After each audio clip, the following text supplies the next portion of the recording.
میرے نبی پاک صلی اللہ تعالی علیہ وسلم رجب سے رمضان کا استقبال کی تیاری کرو. جب رجب کا مہینہ آتا تو آپ اللہم بارک لنا فی رجب و شعبان وبلغنا رمضان، یا اللہ ہمارے رجب شعبان میں برکت دے اور رمضان کا مہینہ ہمارے نصیب فرما. اللہم سلمنا لرمضان، اے اللہ ہمیں رمضان تک سلامتی کے ساتھ پہنچا دے. وسلمہ لنا، اور اسے سلامتی کے ساتھ ہم تک پہنچا دے. وتسلمہ منا، پھر ہمارے روزے اس میں قبول بھی فرما لے. اتنی جلد پہلے سے رمضان کا استقبال فرماتے. شعبان کا چاند خود دیکھنے کی کوشش فرماتے تھے، شعبان کے چاند کو خود دیکھنے کا اہتمام فرماتے تھے، اور چاند نظر آ جاتا تو روزہ رکھتے تھے. شعبان کا، یکم شعبان کا چاند نظر نہیں آتا تھا تو روزہ نہیں رکھتے تھے. چاند نظر آ جاتا تھا شعبان کا تو رمضان کے استقبال کے لیے روزہ رکھتے تھے. اور رمضان قرآن کا مہینہ ہے. شہر رمضان الذی انزل فیہ القرآن، رمضان کا مہینہ جس میں قرآن اترا. حالانکہ ہونا چاہیے رمضان کا مہینہ جس میں روزہ فرض ہوا. وہ آگے کہا فمن شہد منکم الشہر فلیصم، پھر جو مہینے کو دیکھ لے پالے تو روزہ رکھے. لیکن رمضان کا تعارف کیسے ہے؟ رمضان کا مہینہ جس میں قرآن کو اتارا گیا. رمضان کا تعارف قرآن سے ہے. یہ اشارہ ہے کہ یہ مہینہ قرآن کا ہے.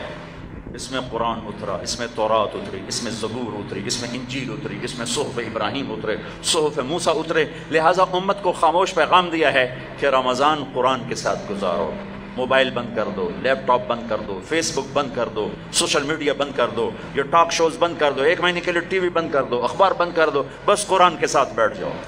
مرد یا عورت قرآن کے ساتھ تلاوت بھی کرو اور پشت مقرر کر کے ترجمہ بھی پڑھو. بھائیو بہنوں، میرا درد ہے، میرا دکھ ہے، ہم قرآن سے بہت دور ہو گئے. ہم قرآن سے بہت دور ہو گئے. ہم نے قرآن رکھ لیا ہے صرف ختم پڑھنے کے لیے، فاتحہ پڑھنے کے لیے، یا کسی کی دکان کھلتی ہے تو یاسین پڑھنے کے لیے. ہم نے قرآن فال نکالنے کے لیے، ہم نے قرآن اموات پر پڑھنے کے لیے. یہ ساری باتیں کرو، لیکن قرآن کا موضوع تو ہدایت ہے. قرآن کا موضوع تو ہدایت ہے، اور ہدایت ملتی ہے قرآن پڑھنے سے، اور صرف پڑھنے سے نہیں، سمجھنے سے کہ اللہ کیا کہہ رہا ہے. میں یوں کہتا ہوں، اگر آپ کو سارے قرآن میں کوئی تکلیف ہو رہی ہے تو پورے قرآن میں ٹوٹل 89 80 جمع 9 89 صرف 99 دفعہ میرے اللہ نے کہا ہے یا ایھا الذین آمنو، اے ایمان والو. تو اللہ کیا کہہ رہا ہے؟ مجھ سے بات کرنے لگا ہے. یا ایھا الناس، پوری دنیا سے بات. یا ایھا الذین کفروا، کافروں سے بات. یا اہل الکتاب، عیسائیوں سے بات، یہودیوں سے بات. یا ایھا الذین ہادوا، یہودیوں سے بات ہو رہی. لیکن یا بنی آدم، ساری دنیا سے بات ہو رہی. لیکن آپ کہتے ہیں نا یا ایھا الذین آمنوا. تو اس کی مثال ایسے جیسے آپ سب بیٹھے ہوئے ہیں. اب کتنے بیٹھے؟ میں کہتا ہوں بھائی نواز صاحب ذرا میری بات سنیں. میں ان کو یہاں بلا لیتا ہوں، یوں بات شروع کر دیتا ہوں.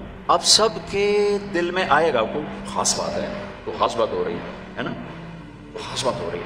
میرا رب قرآن کے 30 پاروں میں، میں قربان جاؤں کتنے تھوڑے ہمیں اللہ نے حکم سنا ہے، صرف 89 دفعہ اے ایمان والو، اے ایمان والو، اے ایمان والو، اے ایمان والو. اس کے بعد اللہ کیا کہتا ہے؟ اللہ کے واسطے اتنا تو پڑھ لو کہ اللہ تو کیا کی جانا دس. اور اس میں ہر دفعہ نیا حکم نہیں ہے، ایک ہی حکم کئی دفعہ آیا ہے. یا ایھا الذین آمنوا اتقوا اللہ حق تقاتہ، یا ایھا الذین آمنوا اتقوا اللہ ولتنظر نفس ما قدمت لغد واتقوا اللہ. یا ایھا الذین آمنوا اتقوا اللہ وآمنوا برسولہ. اتقوا اللہ، اتقوا اللہ، اتقوا اللہ، تکرار کے ساتھ.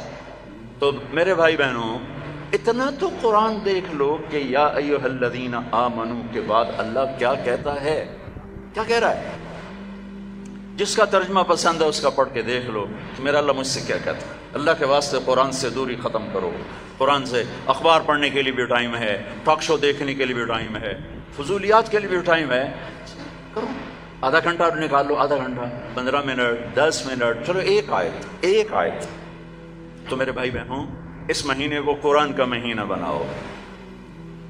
فمن شہد منکم الشہر فلیصم، مہینہ آ گیا، روزہ رکھو.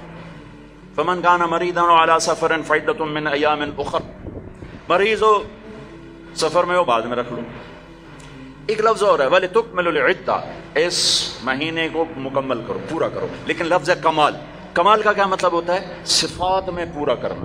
تمام کا کیا مطلب ہوتا ہے؟ اجزاء میں پورا کرنا. روزے کو کمال تک پہنچانے کے لیے 4 چیزوں کو چھوڑنا ہوگا. 4 چیزیں اگر ہیں، نہیں ہیں تو مبارک، ہیں تو چھوڑنا ہوگا. میرے نبی نے فرمایا جو شراب پیتا ہے اس کا روزہ اوپر نہیں جاتا ہے. تو اگر کسی کو عادت ہے توبہ کر. پھر شرابی تو تھوڑے ہیں، جو ماں باپ کا نافرمان ہے اس کا روزہ اوپر نہیں جاتا ہے. یہ بہت زیادہ ہیں. ماں باپ کی نافرمانی تو جنگل کی گھاس کی طرح پھیلی ہوئی ہے. شاید ہی کوئی خوش قسمت ماں باپ ہوں گے جن کی اولاد ان کی آنکھوں کی ٹھنڈک ہوگی، ورنہ آج کل اولاد سینے کا کانٹا بنے ہوئے ہیں اور کانٹے کی طرح چبھے ہوئے خنجر کی طرح کاٹ رہے ہیں. ماؤں کو روتے دیکھا ہے، تڑپتے دیکھا ہے. ماں باپ کو، مجھے ایک باپ کہہ رہا ہے، باپ میرے علاقے کے زمیندار فوت ہو گئے، پرانا تعلق، میرا پتر اگے چ سڑدا پہ ہوئے تو میں دعا نہ کرے سا بچ کر. ہاں میرے سامنے بیٹھ کے کہ مولانا صاحب وہ دی ماں بھی آندی ہے جا اگے سڑدا پہ اسی تو میں نہ اکسان اللہ سائیں میرے پتر نو بچا. تو ماں باپ کی نافرمانی یہ روزے کو نہیں پورے دین کو روک دیتی ہے. پورے دین کو روک دیتی ہے. صرف روزہ نہیں ہے، پورا دین رک جاتا ہے. ایک صحابی علقمہ رضی اللہ تعالیٰ عنہ، ان کی بیگم کا پیغام آیا ہے کہ میرے خامن مر رہے ہیں، کلمہ نہیں پڑھا جا رہا. صحابی جن کے بارے میں اللہ کہتا ہے کلن وعد اللہ الحسنى، میرے محبوب تیرا ہر صحابی جنتی. وعدہ کیا نا، وعدہ. ان کی خطائیں معاف، یہ نہیں کون سے گناہ نہیں ہوئے تو ہم نے معاف کر دیا، آپ کی طفیل معاف کر دی. تو آپ دوڑے ہوئے گئے، کہا بیٹا کلمہ پڑھو. کہا جی نہیں پڑھا جا رہا، بول رہے ہیں کلمہ نہیں پڑھا جا رہا. آپ نے پوچھا ماں باپ میں کون ہے؟ کہا جی ماں. آپ نے پوچھا ناراض ہے؟ کہا جی ناراض ہے. ہم بڑھو، وہ آ گئیں. تو آپ نے پوچھا علقمہ کی ماں تم ناراض ہو بیٹے سے؟ کہا جی ناراض ہو. کیوں ناراض ہو؟ اب وجہ سننا، آج کل کی وجہ نہیں، وجہ سننا. کہ یا رسول اللہ میرا بچہ بہت نیک ہے، رات کا اٹھنے والا تھا، دن کا روزے والا تھا، لیکن مجھ سے بات بدتمیزی سے کرتا تھا، سخت لہجے میں بولتا تھا. مجھے اس کا دکھ ہے، اس نے اپنی زبان سے میرا دل توڑا، زخمی کیا. اللہ اللہ. آج کی طرح نہیں کہ ماں باپ کو دھکے دیے جا رہے ہوں، گالیاں دی جا رہی ہیں، صرف اتنا کہ یہ مجھے بدتمیزی کے ساتھ مجھ سے بولتا تھا. تو آپ نے کہا معاف کرو گی؟ کہ میرا جی نہیں چاہتا. آپ نے کہا میں آگ لگا دوں اس کو، پھر سفارش کرو گی؟ کہ نہیں اتنی تو ناراض نہیں کہ آگ میں جلتا دیکھو. کہا پھر اگر تو نے اسے معاف نہ کیا تو اللہ اسے آگ میں جلا دے گا. کہا اچھا میں معاف کرتی ہوں، میں معاف کرتی ہوں. آپ نے کہا بیٹا کہو لا الہ الا اللہ. تو ان کی زبان سے نکلا لا الہ الا اللہ اور جان نکل گئی. پھر آپ نے ان کا جنازہ پڑھا اور جنازے کے بعد آپ نے اعلان فرمایا جس نے ماں باپ کو تکلیف دی اس پہ اللہ کی لعنت، فرشتوں کی لعنت، زمین آسمان کی لعنت. نہ ان کی نماز قبول ہے، نہ روزہ قبول ہے، نہ حج قبول ہے. تو روزے کو روکنے والی چیز ہے شراب، ماں باپ کی نافرمانی. لیکن ماں باپ سے بھی کہتا ہوں ایسے رویے مت اختیار کرو کہ اولاد گستاخ ہو جائے. آج کے 90% ماں باپ اپنی خطاؤں سے اولاد کو گستاخ بنا رہے ہیں. انہیں پتہ نہیں ہے کہ اولاد کو لے کے کیسے چلنا ہے. تربیت چڑھائی چڑھنے کو کہتے ہیں، رب واسے ہے تربیت. اور چڑھائی چڑھنے میں پسینے آتے ہیں، بدن ٹوٹتا ہے. اور آج کی تربیت ہے ڈنڈے مارو بے عزت کرو، ڈنڈے مارو بے عزت کرو، چاہے ماں باپ ہو، چاہے اسکول ہو، چاہے مدرسہ ہو، چاہے وہ مکتب ہو، بے عزت کرو. یہ چیز گستاخی پیدا کرتی ہے. میرے نبی نے کہا اکرموا اولادکم، اکرموا اولادکم، اپنی اولاد کو عزت دو. حضرت علی کا فرمان ہے لأنہم خلقوا لزمان غیر زمانکم، یہ تم سے اگلے زمانے کے لیے پیدا کیے گئے ہیں. اگر اپنے نام کو باقی رکھنا چاہتے ہو تو ان کو عزت دو. اور میرے نبی کیسے عزت دیتے تھے؟ بس فاطمہ رضی اللہ تعالیٰ عنہا گھر تشریف لاتی، کبھی کبھی تو نہیں آتی، دیوار کے ساتھ دیوار ہے، آنا جانا لگا ہوا ہے، لگا ہوا ہے، لگا ہوا ہے. جتنی دفعہ آتی ہیں اور جب آتی، جتنی دفعہ آتی ہیں اور جب آتی، میرے نبی کھڑے ہو جاتے، چار پار پہ کھڑے ہو جاتے، کھڑے ہو جاتے. اور وہ فاطمہ ہیں، یہ میرے نبی ہیں، یہاں کھڑے ہو کر انتظار نہیں کرتے تھے، آگے بڑھ جاتے تھے، آگے بڑھتے تھے اور آگے بڑھ کر اپنی بیٹی کا ہاتھ پکڑتے، پھر یہاں بوسہ لیتے، پھر ان کا ہاتھ پکڑ کے لاتے، پہلے اپنی بیٹی کو بٹھاتے اور اس کے بعد خود بیٹھتے تھے. سبحان اللہ، کیا کمال ہے، کر کے دکھایا. ہم تو اپنے بیٹوں کا کبھی شاباش نہیں دیتے. میں نے ایک دوست سے کہا یار اپنے بچوں کو کبھی شاباش بھی دیا کر. کہ کس گل کی شاباش دے سارا دن ستے رہتے شاباش دے فلموں میں شاباش دے گانے سنتے شاباش دے. میں کہ یہ تو برائیاں ہو گئیں, کوئی اچھائیاں بھی دیکھ. اچھائیاں بھی ہوں گی چونکہ ہر انسان کے اندر نیگیٹو تار بھی ہے, پازیٹیو تار بھی ہے. تو ان کی اچھائیوں کو واہ واہ کرو, وہ برائیاں خود چھوڑتے چلے جائیں گے. ہر وقت ٹوکا ٹاکی, ہر وقت ٹوکا ٹاکی, یہ کیوں نہیں کیا, یہ کیوں نہیں کیا, یہ کرنا تھا. اور ایک یہ پڑھائیوں نے تباہ کر دیا ہماری نسل کو, ہماری اولاد کو. 3 سال کا بچہ جسے ماں کی گود کی ضرورت ہوتی ہے, وہ ظالم ماں ہے جو 3 سال کے بچے کو اسکول کے حوالے کر دیتی. تیسرا جس سے روزہ برباد ہوتا ہے, جو رشتہ داروں سے لڑتا ہے, خون کے ماں کے رشتے, باپ کا رشتہ, چچا باپ کا رشتہ, باپ کی طرف سے جو بھی رشتے آ رہے ہیں باپ کی طرف سے, ان سے لڑائی جھگڑے. ماں کی طرف سے رشتہ, خالہ, نانی, نانا, ماموں, باپ کا رشتہ, پھوپھی, پھوپھا, خالہ, خالو, جو ان سے سینگ پھنساتا رہتا ہے, لڑتا رہتا ہے, اس کا روزہ بھی اٹک جاتا ہے, اوپر نہیں آتا ہے. تو بھائی اگر کوئی ایسا لڑائی بڑائی کا چکر ہے, اس سے بھی توبہ کرو, اپنے روزے کو بچاؤ. چوتھا, جو کسی کے لیے دل میں نفرت پالتا ہے, دل میں بغض پالتا ہے, دل میں کینہ پالتا ہے, اس کا روزہ بھی اٹک جاتا ہے. اپنے دل کو بھائیوں بہنوں نفرت سے صاف کرو, بغض سے, کینہ سے صاف کرو. ماں باپ کی دعائیں لو, رشتہ داروں سے صلح کرو, اپنے روزہ بچاؤ تاکہ اللہ تقوی کا لباس دے اور اللہ کی بارگاہ میں پیشی ہو سکے. میرے محبوب صلی اللہ تعالی علیہ وسلم تو سارا سال ہی روزے رکھتے تھے, سارا سال ہی روزے رکھتے تھے. اور ہمیں اللہ نے سحری عطا فرمائی. پہلی امتوں کو سحری نہیں ملی, ہمیں اللہ تعالیٰ نے سحری عطا فرمائی. ہمیں بھی 24 گھنٹے کا روزہ ملا. افطاری کر کے آنکھ لگی, روزہ شروع ہو گیا, روزہ شروع ہو گیا, جو پہلا ہوتا تھا. تو ہمارا بھی ایسے ہی ہوا. تو ایک صحابی ہیں قیس بن سرمہ, وہ آئے, مزدور تھے, افطاری کا سامان نہیں تھا, بیوی گئی سامان لینے, ان کی آنکھ لگ گئی, ان کو آنے میں دیر ہو گئی. سورج چھپ گیا, دیکھا تو سوئے پڑے, کہا ہے ابن سرمہ مارا گیا. کیا ہوا؟ کہ روزہ شروع ہو گیا. روزہ شروع ہو گیا, کہا. تو وہ دوپہر کو بے ہوش ہو گئے.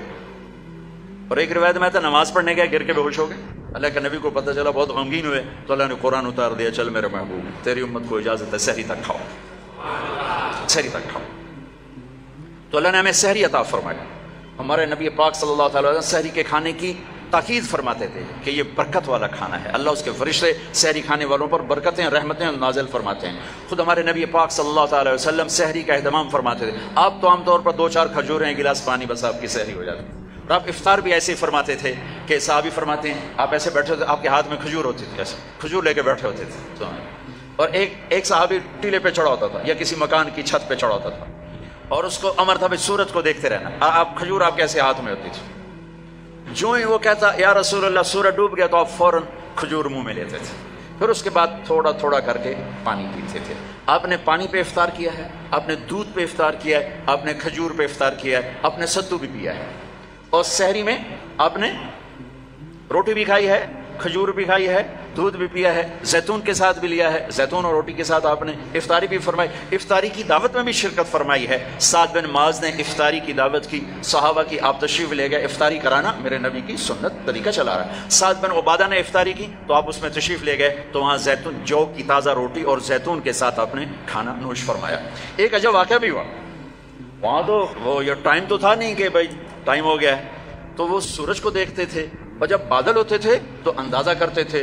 تو میرے نبی کی موجودگی میں ہوا کہ سب نے خیال کیا سورج غروب ہو گیا, سب نے کھا لیا, تو ایک دم بادل ہٹے تو سورج کھڑا ہوا تھا. تو پھر سب نے اس روزے کی شوال میں جا کر قضا کی. پورے مدینے سے یہ کام ہوا کہ وہ سورج کی موجودگی میں روزہ کھول لیا. جب بادل ہٹے تو پتہ چلا سورج تو بھی کھڑا ہوا ہے. اب ہفتے کو جاتے تھے قبا, ہر ہفتے کو اشراق وہاں پڑھتے تھے.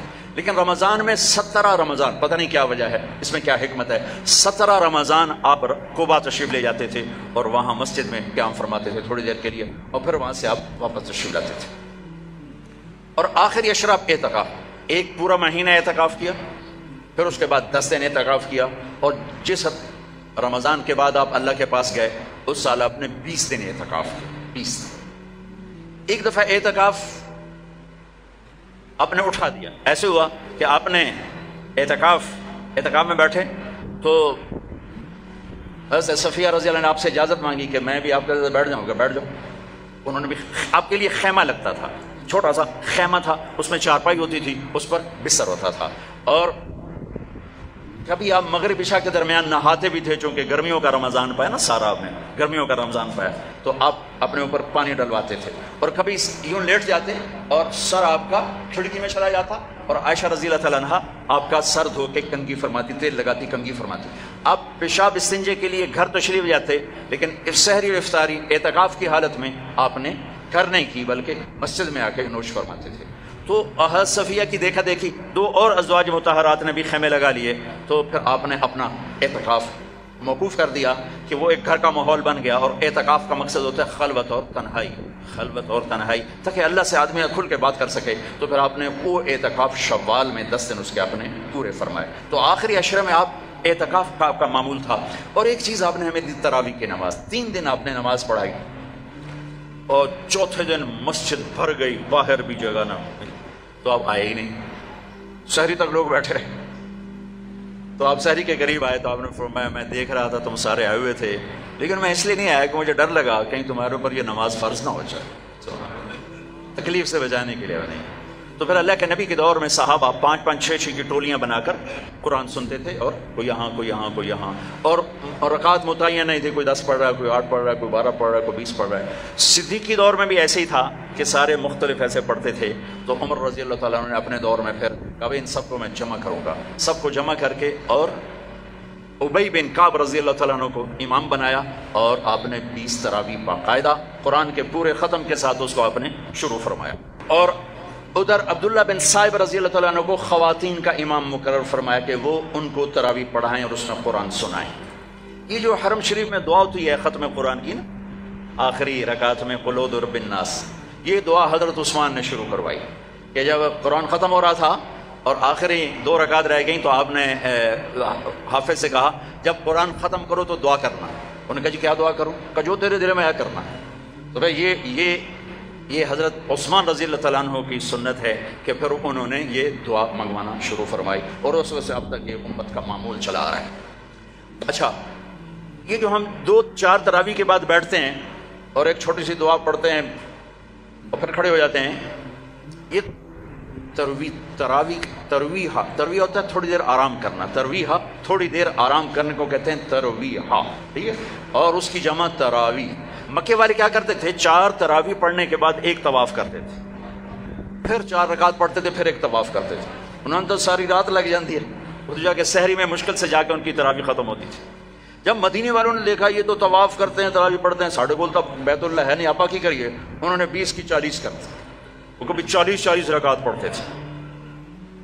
بڑھانے میں کوئی منع کوئی نہیں، چونکہ صلاۃ اللیل مثنی مثنی، تو وہ ان کے مقابلے میں 40 رکعت پڑھتے تھے۔ حافظ عطیہ سالم رحمۃ اللہ علیہ تھے، مسجد نبوی کے بہت بڑے عالم اور بڑے، ان کا حلقہ تھا، میں ان کے درس سے بڑا فائدہ اٹھایا، ان کے درس سے میں نے بہت فائدہ اٹھایا۔ میں جب حج پہ جاتا تو لمبا عرصہ ٹھہرنا ہوتا تھا، تو میں ان کے مغرب سے عشاء روزانہ بیٹھتا تھا، اور وہ بندہ علم کا ایک بحر ذخار تھا، اللہ ان کے درجے بولا، میں ملا بھی ہوں۔ تو انہوں نے ایک رسالہ لکھا ہے تراویح پر، کاش اس کا اردو ترجمہ ہوتا تو میں آپ کو کہتا اسے پڑھو۔ تو اللہ نے ہمیں ایک تراویح کی نماز عطا فرمائی، جس کے ہر سجدے پر حدیث میں آتا ہے 1500 نیکی لکھی جاتی۔ ایک سجدہ کتنے؟ اور ہر سجدے پر ایک گھر بنتا ہے، کس چیز کا؟ سرخ یاقوت۔ کتنا بڑا ہوتا ہے؟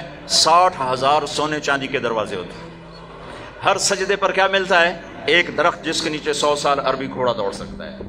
پھر تراویح اور روزے کے بدلے کیا ملتا ہے؟ اللہ آخری رات کہتا ہے میرے بندے بندی ہو، جن کا روزہ رات کی تراویح میں نے دیکھا، میں نے قبول کیا، جاؤ معاف کر دیا، جاؤ معاف کر دیا۔ ایک سحری میں اللہ کے نبی کے سامنے بکرے کی سری پیش کی گئی، آپ کے گھر میں تو نہیں پکتی، کہیں سے پک کر آئی، تو آپ کھا رہے تھے، تو حضرت علی بھی آپ کے ساتھ تھے، تو ارباز بن ساریہ اوپر سے آ گیا، آپ نے کہا آؤ برکت کا کھانا ہمارے ساتھ کھاؤ، وہ بھی بیٹھ گئے، تینوں کھا رہے ہیں۔ بلال آئے، یا رسول اللہ نماز ٹائم ختم، اور یہ کہہ کے باہر چلے گئے۔ اذان دینے سے پہلے پھر دیکھنے آئے کہ چھوڑ دیا کھانا تو اذان دو، آئے تو آپ ابھی کھا رہے تھے، انہوں نے کہا یا رسول اللہ واللہ لقد اصبحت، اللہ کی قسم ٹائم ختم ہو گیا، یعنی صبح ہو گئی۔ تو آپ نے یوں کہا تیرا بھلا ہو جائے، ارے بلال صبح نہیں ہوئی تھی، تیری قسم کی وجہ سے اللہ نے اسے پہلے نکال دیا کہ تیری قسم جھوٹی نہ پڑ جائے، تیری قسم پر اللہ نے اسے پہلے نکال دیا۔ اور اس پر حضرت علی نے بعد میں فرمایا اگر بلال قسم نہ اٹھاتے تو جب تک میرے نبی کھاتے رہتے صبح نہیں ہونی تھی۔ عبید رضی اللہ تعالیٰ عنہ دیگ بنا رہے تھے، دیگ، تو میرے نبی کو دستی کا گوشت بڑا پسند تھا، تو آپ نے کہا عبید ناولنی الذراع، مجھے دستی تو پکڑانا، تو انہیں ایسے نکال کے دے دی، تو آپ نے اس کو یوں پکڑا ہڈی کے دونوں کناروں سے ایسے، اور دانتوں سے کاٹ کاٹ کے کھایا اور پھینک دیا۔ عبید ناولنی الذراع، دستی پکڑانا، انہوں نے پھر نکال کے دے دی، آپ نے پھر یوں پکڑا اور تو بکرے کی دو ہی ہوتی، آپ نے کہا ناولنی الذراع، عبید مجھے دستی پکڑانا، وہ کچے نکلے، یا رسول اللہ بکری کی تو دو ہی ہوتی۔ آپ نے کہا ارے عبید اگر تو ہاتھ ڈال دیتا تو جب تک میں کہتا رہتا مجھے اللہ دستیاں نکال کے کھلاتا رہتا۔ تو بھائیو، اللہ نے ہمیں بہت خوبصورت مہینہ دیا ہے، اب اس کی رحمتوں کا مہینہ ہے، جہنم کے دروازے بند ہیں، جنت کے دروازے کھلے ہوئے ہیں، اور اللہ کی معافی کے اعلان ہو رہے ہیں۔ آپس کی لڑائیاں معاف کرو، جھگڑے معاف کرو، جس سے بھی ہو، بیوی سے لڑائی ہے، بیوی کی خامن سے لڑائی ہے، ماں باپ کی بچوں سے، بچوں کی ماں باپ سے، بھائی بھائی سے، پارٹنر سے، دوست سے، اللہ کے واسطے دفن کر دو، دفن کر دو، اپنے ملک کو پاک کر دو لڑائیوں سے، فرقہ واریت سے۔ اس رمضان میں فرقہ واریت کو دفن کر دو۔ یہ آگ جو بھڑکی ہے، مجھے پتہ ہے میں کہاں بجھا سکتا ہوں، لیکن میں وہ ابراہیم علیہ السلام کی آگ پہ کبوتر نے 2 چونچ پانی ڈالا تھا، بس میں وہ کبوتر بننے کی کوشش کر رہا ہوں کہ بجھے نہ بجھے میں اللہ کو کہہ تو سکوں گا یا اللہ میں نے تو پانی ڈالنے کی کوشش کی تھی، لیکن بھڑکانے والے زیادہ ہیں، بجھانے والے تھوڑے ہیں۔ لیکن تم تو نہ بھڑکو، تم تو نہ بھڑکو، ایسی باتیں مت سنو جو تمہیں فرقوں میں بانٹ دیں، جو تمہیں کسی دوسرے مسلمان فرقے کے بارے میں نفرت سے بھر دیں، کفر سے بھر دیں۔ ارے بھائیو، کسی کو کافر کہنا آسان کام نہیں ہوتا ہے، آسان کام نہیں ہوتا ہے۔ اللہ کے واسطے وقت کی رفتار دیکھو، افق کا رنگ دیکھو، آسمان کے تیور دیکھو، زمین کی گردش دیکھو، اتنے زمین بھی تیور بدل رہی ہے، فلک بھی آنکھیں دکھا رہا ہے، اس کے باوجود اس قدر نفرت دین کے نام پر، کفر کافر، کفر کافر۔ کون جائے گا جنت؟ کس کے لیے جنت ہے؟ بھائیو، دروازے اپنے مسلک پہ قابو رہو، دوسرے کو عزت دو، دوسرے کے لیے بھی جنت کا دروازہ کھلا رکھو، صرف اپنے واسطے نہ کرو اسام اندر جا کے تو ود کنڈا لا لینا کہ وڑن ہی نہیں دے، ایسی حماقت نہ کرو۔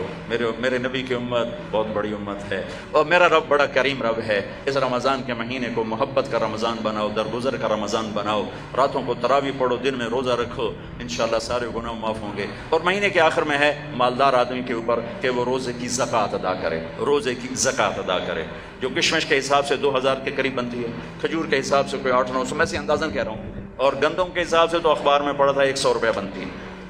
لیکن جو لوگ مالدار ہیں، گندم کے حساب سے نہ دو، کشمش کے حساب سے دو، تو انشاءاللہ اس کا آپ کو بہت اجر عظیم عطا